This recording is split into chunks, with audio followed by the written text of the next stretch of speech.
अजीज़ दोस्तों, अस्सलाम वालेकुम, नमस्ते, सत श्री अकाल, जय जिनेंद्रा, गुड आफ्टरनून। अजीज़ दोस्तों,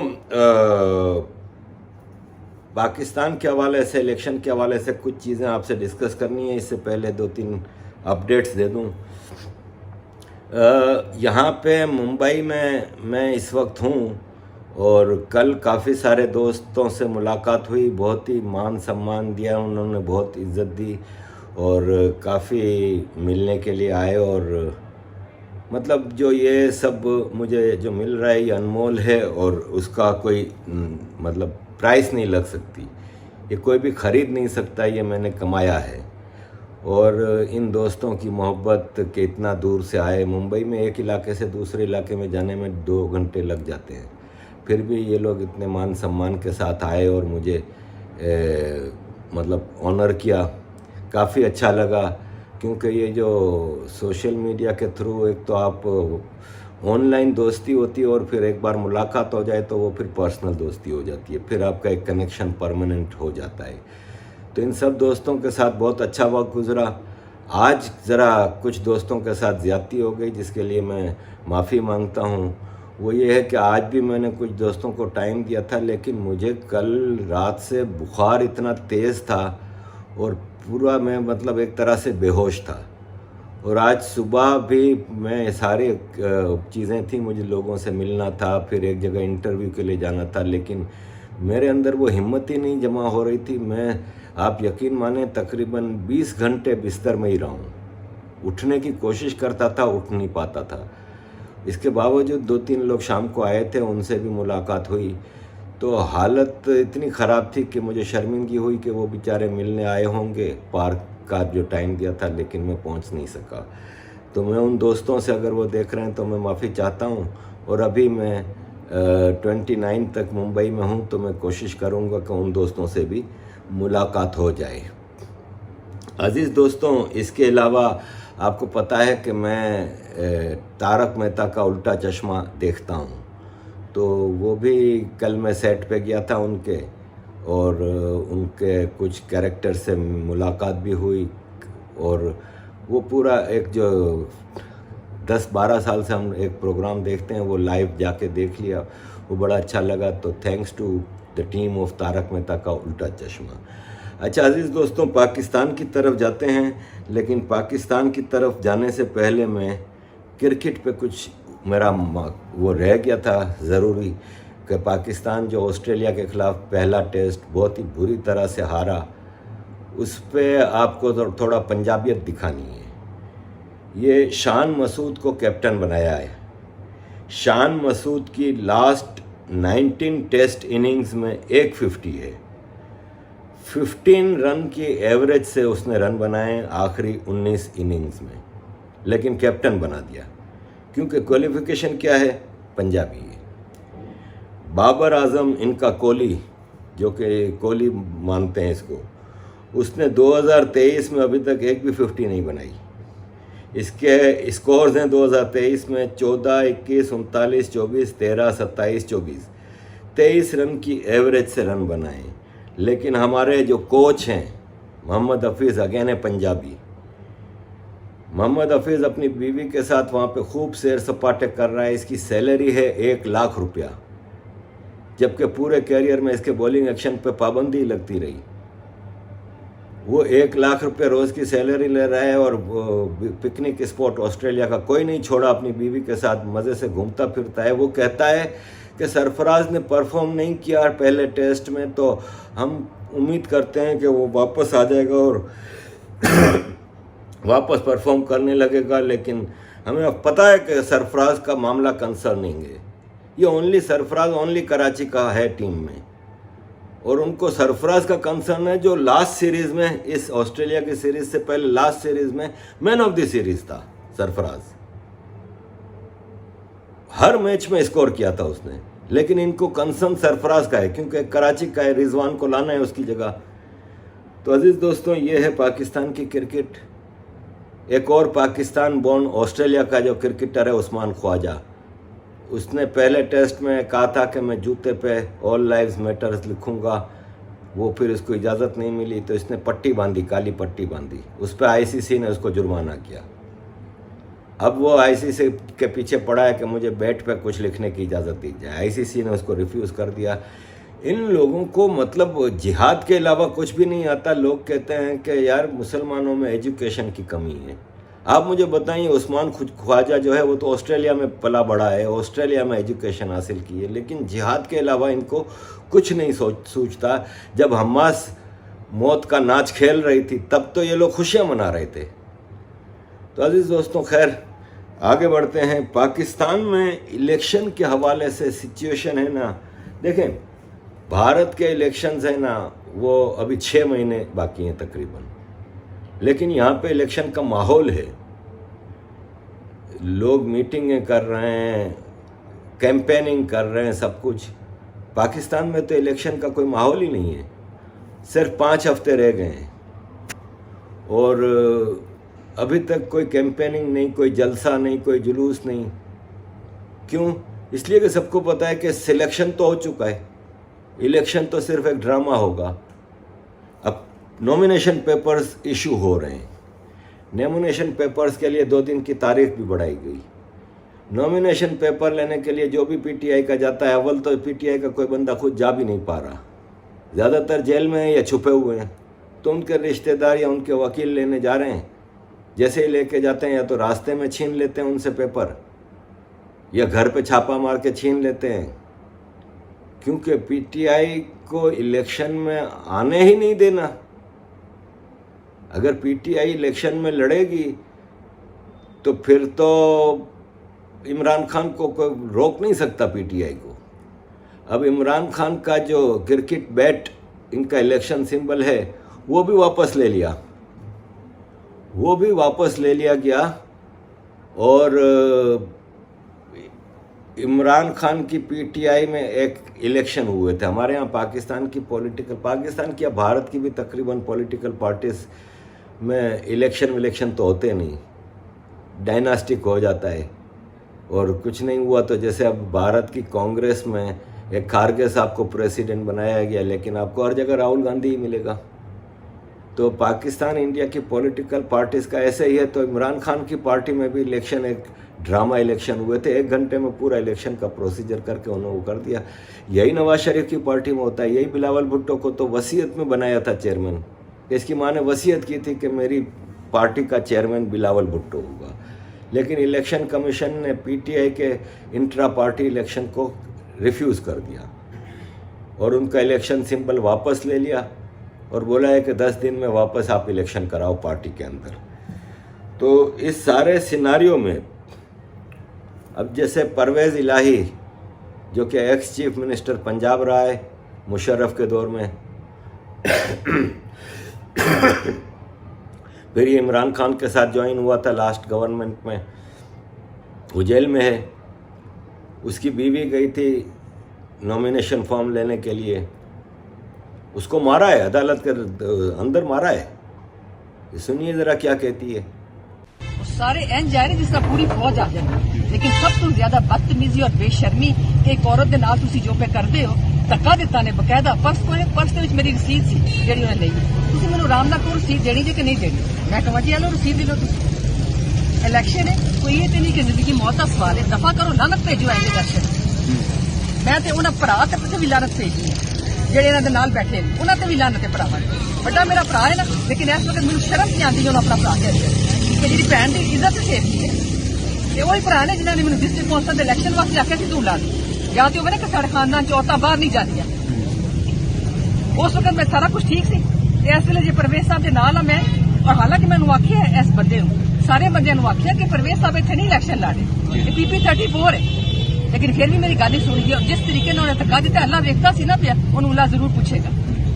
मतलब मैं जो औरत को पर्स खोड़ा तुम आराम के नाल कहो जी मैं रसीद दे दो, मैं तुम्हें रसीद फड़ा दिया। मैं लानत भेजनी सी उस रसीद की करना सी रसीद। और मैं अपने वालों जो बंदे नाल 2 ने प्रपोजल सेक्रेटरी में उन्होंने सेफ भी करनी है, और नाल औरत सी मेरे उन्होंने भी चुके लै गए, वो भी नहीं पता लगता था। सोफिया सरफराज है, वो भी नहीं पता लगता था किसे गई। कानून अब क्या पैगाम दे रही है सुप्रीम कोर्ट को या इलेक्शन कमीशन को? क्या पैगाम? मैं तो कहनी है इलेक्शन जो रफा ही करते सुप्रीम कोर्ट ਨੂੰ ਵੀ ਆਈ ਕਹਿਣੀ ਆ ਖੁਦਾ ਦਾ ਵਾਸਤਾ ਜੇ ਇਲੈਕਸ਼ਨ ਖਤਮ ਕਰ ਦੇ ਇਲੈਕਸ਼ਨ ਹੀ ਨਹੀਂ ਹੈ ਇਹ ਤੁਸੀਂ ਇੱਕਦਮ ਆਰਾਮ ਦੇ ਨਾਲ ਕਹੋ ਜੀ ਇਹ ਬੰਦੇ ਅਸੀਂ ਸਿਲੈਕਟ ਕੀਤੇ ਨੇ ਅਸੀਂ ਕਵਾਂਗੇ ਜੀ ਬਿਲਕੁਲ ਠੀਕ ਹੈ ਜਿਹੜੇ ਤੁਸੀਂ ਸਿਲੈਕਟ ਕੀਤੇ ਅਸੀਂ ਘਰਾਂ 'ਚ ਆਰਾਮ ਦੇ ਨਾਲ ਬਹਿ ਜਾਂਦੇ ਜੇ ਇਹ ਜੀ ਬੇਇੱਜ਼ਤੀ ਕਰਾਣੀ ਹੈ ਸੜਕਾਂ ਤੇ ਇਹਨਾਂ ਬੰਦਿਆਂ ਦੇ ਅੱਗੇ ਬੇਇੱਜ਼ਤੀ ਕਰਾਣੀ ਹੈ ਤਾਂ ਇਲੈਕਸ਼ਨ ਦਾ ਕੀ ਫਾਇਦਾ ਜੀ ਕਿਹਦੇ ਵਾਸਤੇ ਇਲੈਕਸ਼ਨ पे लड़ने भाई बोलना तो इलेक्शन पे लानत भेज रहे हो बिल्कुल लानत भेज देंगे तो ये सिचुएशन है। पीटीआई के लोगों को ना नॉमिनेशन फॉर्म लेने दिए जा रहे हैं, लेते हैं तो उनको मारते हैं, फॉर्म फाड़ देते हैं। जब आपके पास फॉर्म ही नहीं होगा तो आप जमा कैसे कराओगे भाई? और अभी तो जमा होने के बाद रिफ्यूज़ किस तरह होंगे ये देखिएगा आप। अब आसिम मुनीर ने अपनी जितनी कोशिश कर सकता था कोशिश कर ली अमेरिका में कि इजाज़त मिल जाए इलेक्शन पोस्टपोन कराने की, लेकिन अमेरिका ने दो टोक कह दिया कि हमारा डेमोक्रेसी का ड्रामा तो चलता रहेगा, अब तुम्हारे ऊपर है कि तुम कैसे माइनस इमरान खान अगले इलेक्शन में किसी को ला सकते हो, यानी नवाज शरीफ। क्योंकि पाकिस्तान में अमेरिका की इजाज़त के बगैर ना आर्मी चीफ लगता है ना प्राइम मिनिस्टर लगता है। तो मैं समझता हूँ कि सिलेक्शन तो हो चुका है। आसिम मुनीर ने बहुत कोशिश की कि इलेक्शन पोस्टपोन कराए जाएं। 2-3 बार इसने ये भी कहा कि लॉजिस्टिक की वजह से शायद कुछ दिन इधर उधर हो जाए लेकिन इलेक्शन होंगे। लेकिन फिर अगले दिन फिर उसको बयान देना पड़ता है कि इलेक्शन तो हम हर हालत में कराएंगे और लेट नहीं होंगे, 8 तारीख को इलेक्शन होंगे। ये इसने आज बयान दिया है कि despite logistic issues army chief guarantees that election will definitely be conducted. अब आप बताइए दुनिया की कौन सी डेमोक्रेसी में होता है कि आर्मी चीफ आपको गारंटी देता है कि इलेक्शन होंगे? आप यकीन माने हमारे भारत में आर्मी चीफ को पता भी नहीं होता इन चीज़ों का, उसका ताल्लुक ही नहीं होता इन चीज़ों से। हमारे यहाँ आर्मी चीफ गारंटियाँ देता है। तो अजीज़ दोस्तों, इलेक्शन अब होंगे लेकिन सिलेक्शन हो चुका है। लग यही रहा है कि नवाज शरीफ की पार्टी आगे आएगी। पीटीआई की एक वर्कर है सनम जावेद, वो जेल में है काफ़ी अरसे से, तकरीबन 4-5 महीने हो गए। उसने ऐलान किया है कि मैं मरियम नवाज़ के मुकाबले पे हर जगह इलेक्शन लड़ूंगी और ऑब्वियसली ये मरियम नवाज़ को बुरी तरह से हराएगी। पंजाब नवाज शरीफ का गढ़ होता था एक ज़माने में, आज नहीं है। आज पंजाब नवाज शरीफ का गढ़ नहीं रहा, पंजाब इमरान खान का हो चुका है। तो ये जहाँ से भी सनम जावेद मरियम के मुकाबले पे लड़ेगी, मरियम को हरा देगी। लेकिन असल बात ये है कि उसको लड़ने दिया जाएगा सनम जावेद को या किसी को भी। तो अजीज़ दोस्तों, इलेक्शन का माहौल नहीं है। नॉमिनेशन फॉर्म ले लिए हैं, लाहौर से बिलावल फॉर्म जमा करा रहा है। भाई साहब, सिंध में इनकी हुकूमत रही है 17 साल से और सिंध में ही ये रिगिंग करके इलेक्शन जीत सकते हैं। लाहौर में इनकी रिगिंग चलेगी नहीं, तो मुंह की खाएगा। लेकिन ज़ाहिर है साथ में सेफ सीट अपनी सिंध में तो ये सारी सीटें ले जाएंगे। हिस्ट्री में पीपल्स पार्टी ने सिंध में इतनी सीटें नहीं ली होंगी जितनी इस बार ले लेगी, क्योंकि 17 साल से सारी सिस्टम जो है इनके कंट्रोल में रहा है। ऐसी धांधली होगी, ऐसी धांधली होगी कि आप सोच भी नहीं सकते। तो एक ड्रामा चल पड़ा है, लेकिन कोई जलसा जुलूस नहीं हो रहा, कोई कुछ नहीं हो रहा, क्योंकि डरे हुए हैं। एक तरफ टीटीपी ने इनको धमकियां दी हुई हैं, टीटीपी कुछ ना कुछ करेगी। तो एक मखमसा है, मखमसा एक उर्दू का लफ्ज़ है। आपको पता है मखमसा क्या होता है? चले मैं आपको एक्सप्लेन करता हूँ। नाज़रीन, एक दोस्त ने एक वाक़या शेयर किया जो मुल्की हालात की तर्जुमानी कर रहा था। उन्वान था मखमसा। एक शागिर्द अपने उस्ताद से उलझ पड़ता है, उसको मखमसे का मतलब समझ नहीं आ रहा था। उस्ताद ने काफ़ी तशरीह की, मगर शागिर्द है कि मुतमईन ना हुआ। उस्ताद ने कहा कि मैं तुमको एक वाक़या सुनाता हूँ, शायद तुम्हें मखमसे की समझ आ जाए। उस्ताद सुनाता है कि नाजिमाबाद में एओ क्लिनिक के सामने वाली सड़क पे एक बाप और उसका बेटा मोटरसाइकिल पर जा रहे थे। उनके आगे एक ट्रक था जिसमें फौलादी चादरें लदी हुई थीं। अचानक ट्रक से एक फौलादी चादर उड़ती है और सीधी बाप बेटे की गर्दन पे जा लगती है। दोनों की गर्दन कट जाती है। लोग भागम भाग दोनों धड़ और कटे हुए सर लेकर डॉक्टर मोहम्मद अली शाह के पास पहुंचते हैं। डॉक्टर शाह 7 घंटे के तवील ऑपरेशन के बाद कटे हुए दोनों सर धड़ों से जोड़ देते हैं। दोनों जिंदा बच जाते हैं। 2 माह तक दोनों बाप बेटा इंतहाई निगहदाश्त के वार्ड में रहते हैं। घर वालों को भी मिलने की इजाजत नहीं दी जाती। 2 माह बाद वो घर आते हैं तो एक हंगामा मच जाता है। बाप का सर बेटे के धड़ पर और बेटे का सर बाप के धड़ से लग चुका होता है। शागिर्द मुंह खोले हैरत से वाकया सुन रहा होता है। उस्ताद कहता है कि मसला पैदा हो गया कि अब बेटे की बीवी शौहर के धड़ के साथ कमरे में रहे या शौहर के सर के साथ। अगर वो शौहर के सर के साथ रहती है तो धड़ तो ससुर का है। अब क्या होगा? उधर यह कि मां अगर शौहर के सर के साथ रहे तो धड़ बेटे का है, अगर शौहर के धड़ के साथ रहेगी तो सर तो उसके बेटे का है। घर की सूरत हाल इंतहाई कशीदा हो जाती है। बेटा अपनी बीवी का हाथ थामना चाहे तो वो नेक बख्त कहती है कि मुझे अब्बा जान के हाथों से शर्म आती। ससुर अपनी बीवी के पास इसलिए नहीं फटकते कि बेटे के धड़ और मां यानी उनकी बीवी में अबदी हुर्मत है। कहीं मोटरसाइकिल पर जाना हो तो एक परेशानी यह है कि बहू शौहर के धड़ के साथ बैठे या ससुर के सर के साथ। इसी तरह उनकी जिंदगी अजीरन हो जाती है, तमाम मामूलात ठप हो जाते हैं। ऐसे में कोई मशवरा देता है कि यूं किया जाए कि दोनों अपनी अपनी मनकूहा को तलाक दे दें और असर नौ निकाह कर लें ताकि धड़ हलाल हो जाए। शागिर्द पूरी तवज्जो से सुन रहा था और बहुत परेशान था कि अब क्या होगा। तुम अब बताओ कि अगर लड़के की मां तलाक ले तो किससे ले? बेटे के धड़ से ले या शौहर के सर से ले? उधर बहू के साथ भी यही मसला है, शौहर के सर से तलाक ले या ससुर के धड़ से ले। अब तुम बताओ कि क्या किया जाए? शागिर्द बोला, उस्ताद जी मेरा तो दिमाग बंद हो गया, मुझे कुछ समझ नहीं आ रहा कि क्या किया जाए। उस्ताद बोलते हैं, बेटा बस ये जो तुम्हारी कैफियत है ना, इसे ही मखमसा कहते हैं। हमारी हुकूमत भी इन्हीं हालात का शिकार है।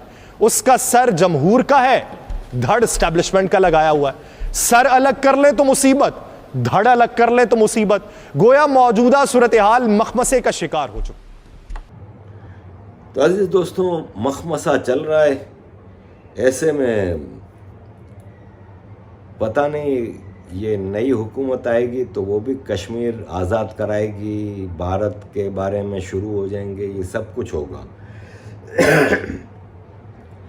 3 कश्मीरी टेररिस्ट कि कल भारत की आर्मी ने पिटाई की, उस पे राना अयूब कपड़े फाड़ के सड़कों पे आ गई है। पाकिस्तान की फॉरेन ऑफिस ने लंबा चौड़ा बयान दिया है। इसी कश्मीर में आज एक रिटायर्ड पुलिस ऑफिसर को मार दिया टेररिस्टों ने, और वो रिटायर्ड पुलिस ऑफिसर मुसलमान था और एक मस्जिद का मुअज्जिन था। मुअज्जिन मतलब जो अजान देता है, उस पे नहीं बोले कुछ भी। तो ये जो 3 टेररिस्ट हैं, अगर भारत की आर्मी ने इनको ना पकड़ा होता तो इन्होंने कहीं बहुत बड़ा कांड करना ही था ना। तो इनकी मैया मर गई है। ये कश्मीर आज़ाद कराने की बात करते हैं। ये मौलवी साहब ने बताया है कि ये कश्मीर इनका बाप भी आज़ाद नहीं करा सकता। कश्मीर वाले 70 साल से दूसरों के ऊपर भरोसा करके आज़ाद कराना चाहते हैं और 40,000 साल भी लगे रहें दूसरों पर भरोसा करके, वो दूसरा कोई भी हो, जब तक ये कौम किसी दूसरे के ऊपर इन्हिसार करके आज़ादी हासिल करेंगे, आज़ादी नहीं मिलती। क्योंकि दूसरों के पास आज़ादी हो तो इनको दिलवाएंगे, जिसके पास जो होता है वही दिलवाता है। आया हम आज़ाद हैं, मसलन हम पाकिस्तानी कश्मीर को आज़ाद कराएंगे तो क्या पाकिस्तानी आज़ाद हैं खुद?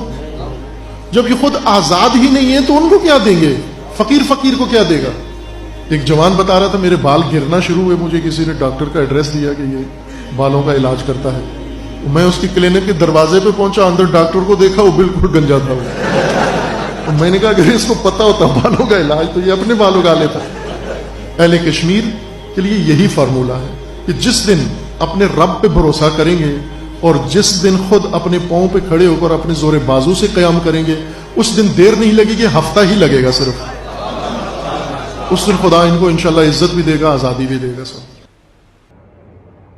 मौलवी साहब सही कह रहे हैं कि ये खुद आज़ाद नहीं है, जो अमेरिका के ग़ुलाम हैं। अमेरिका की इजाज़त के बगैर हमारा अमीरुल मोमिनीन जनरल आसिम मुनीर पेशाब करने नहीं जा सकता। वो कश्मीर आज़ाद कराएंगे। और कश्मीर है ना, अब कश्मीर की आज़ादी एक ही बाकी रह गई है, वो है POK और गिलगित बल्तिस्तान। भारत की union territory of Jammu and Kashmir जिस तरह से प्रॉस्पेरस हो गई है, जिस तरह से वहाँ अमन, सुकून, प्रॉस्पेरिटी, बिजनेस, लाइफ इतनी ब्यूटीफुल हो गई है कि इनको अब अपनी ज़रा फिक्र करें तो इनके लिए बेहतर होगा। अजीज़ दोस्तों, अगेन इलेक्शन के हवाले से देखते हैं कि क्या सिचुएशन रहती है। और 8 फरवरी को इलेक्शन होंगे। Most probably Nawaz Sharif prime minister होगा, पीपल्स पार्टी के पास सिंध होगा, KPK में मौलाना फजलुर रहमान, जमात इस्लामी, नवाज शरीफ की पार्टी और ये सब मिला के हुकूमत बनाएंगे। बलूचिस्तान में बाप पार्टी होगी। तो ये सारा सिलेक्शन हो चुका है और उसके हवाले से ये है कि इमरान खान का फ्यूचर नहीं है, क्योंकि अगर इमरान खान को आने देना होता तो इसको हटाते ही क्यों। और ये जो PTI के लोगों के साथ इतने महीनों से जो कुछ हो रहा है, तो अगर ये लोग वापस हुकूमत में आ गए तो इन्होंने तो भर भर के बदले लेने। तो मेरी रीडिंग ये है कि इलेक्शन में बहुत बड़ी इनको रिगिंग करनी पड़ेगी और बहुत कुछ इलेक्शन से पहले करना पड़ेगा PTI के लोगों को रोकने के लिए। अजीज़ दोस्तों, thank you very much for all your support. Kindly keep supporting.